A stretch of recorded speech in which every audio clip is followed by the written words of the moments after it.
உலக மொழிகளுக்கெல்லாம் தாய்மொழி தமிழ் மொழி அப்படின்னு நம்ம பெருமைப்பட்டுக்கிட்டு இருக்கோம். இப்படி சும்மா சுய பெருமை பேசிக்கிட்டே இருக்காதீங்க, இதுக்கு ஏதாச்சும் ப்ரூஃப் இருக்கா அப்படின்னு யாராச்சும் உங்கள்கிட்ட கேட்டாங்க அப்படின்னா இந்த வீடியோவை காட்டுங்க. ஆங்கிலம், ஹிந்தி, சமஸ்கிருதம் அப்படின்ட்டு நீங்கள் எந்த மொழிகள் எடுத்தாலும் இந்த மொழிகளுக்கெல்லாம் முதலில் இலக்கணம் கொண்டு வந்த ஒரே மொழி தமிழ் மொழி தான்.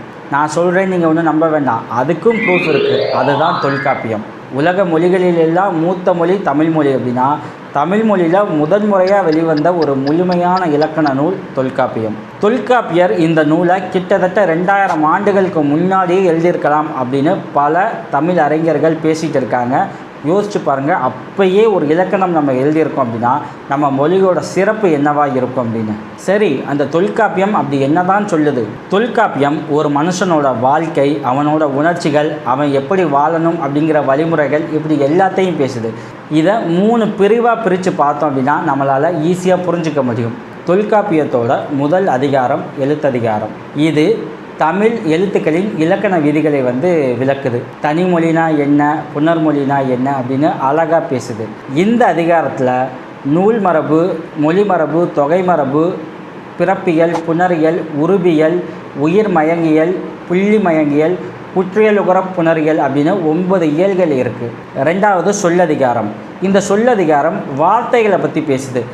தமிழில் ஒரு வார்த்தை எப்படி உருவாகுது, வினைச்சொல்னா என்ன, பெயர் சொல்னா என்ன, எதுக்கு எந்த வார்த்தைகளை பயன்படுத்தணும், அந்த வார்த்தைகள் எப்படி உருவாக்கப்படுது அப்படிங்கிற பல விஷயங்களை பேசுவது தான் சொல்லதிகாரம். 3வது பொருளதிகாரம். இதுதான் ரொம்ப முக்கியமான பகுதி. ஏன்னா இது வேறு மொழிகளில் அந்த டைமிங்கில் கிடையவே கிடையாது. இந்த பொருளதிகாரம் அகப்பொருள், புறப்பொருள் அப்படின்னு 2 விஷயத்தை பேசுது. இது ஒரு மனிதன் எப்படி வாழணும் அப்படிங்கிற ஒரு அழகான விஷயத்தை சொல்லுது. அகப்பொருள் அப்படின்னா காதல், பாசம், தனிப்பட்ட வாழ்க்கை அப்படின்னு போகும். புறப்பொருள் அப்படின்னா போர், வீரம், இந்த மாதிரியான விஷயங்களை பேசும். இந்த தொல்காப்பியம் அப்படிங்கிற இலக்கண நூல் வந்ததுக்கு அப்புறம் தான் மற்ற மொழிகளில் இலக்கணம் அப்படின்னா என்னென்னு தேட ஆரம்பித்தாங்க அப்படின்னு நம்ம தமிழ் அறிஞர்கள் பலர் இதை பேசியிருக்காங்க. இதனாலேயே உலகத்துக்கே ஒரு மிக முன்னோடியான இலக்கண நூல் தொல்காப்பியம் அப்படின்னு நம்ம பேசலாம்.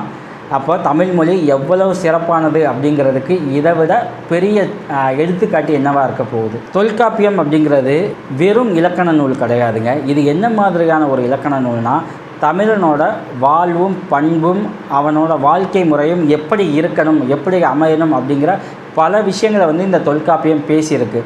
தொல்காப்பியம் மாதிரி சிறந்த தமிழ் இலக்கண நூல் என்ன அப்படின்னு நீங்கள் நினைக்கிறீங்களோ அதை கமெண்ட்டில் சொல்லுங்கள். மீண்டும் தமிழ்மொழி குறித்தும் தமிழர்கள் குறித்தும் இன்னும் தொடர்ச்சியாக ஆழமாக பேசுவோம். நன்றி.